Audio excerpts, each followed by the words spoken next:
dă numele înapoi, ne obișorăm cu voi. Noi și toți cei care sunt ca noi. Lumea o să ne zică tot la familia, toți și tot, nu le-ai știați deja. Odată din avocați, nu mai sunteți băieți, nu mai sunteți vagabonzi, ce pula mea vreți? Nu sunăm avocații să ne scape de pușcărie, nu să ne învețe în pula mea vreo șmecherie.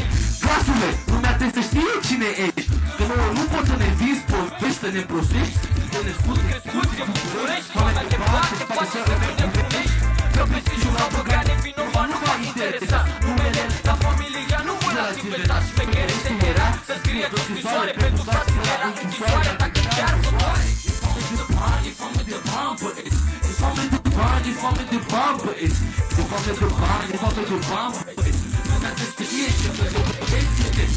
E foame de bani, e foame de bani, băieți, e foame de bani, e foame de bani, băieți, e foame de bani, e foame de bani, băieți. Lumea te știe ce fel de băieți sunteți. Atitudinea mea e vagabondească și comportarea mea românească, gordonească. Nu mă comport parului obișnuit și asta nu convine nici măcar celor care nu sunt ca mine.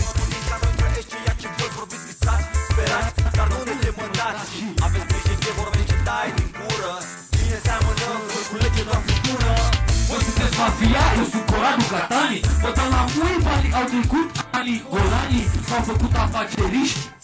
Nu contezăm la casa voastră de fotiști. Știți cum e să fugiți de barbă, să faci combinații de zi pe stradă, să faci expert în viața de cartier, dar de mult timp nu v-am mai văzut cum e. E foame de bani, e foame de bani, băieți, e foame de bani, e foame de bani, băieți, e foame de bani, e foame de bani, băieți. Lumea să se știe ce fel de băieți sunteți. E foame de bani, e foame de bani, băieți, e foame de bani, e foame de bani, băieți, e foame de bani, e foame de bani, băieți. Lumea să se știe ce fel de băieți sunteți.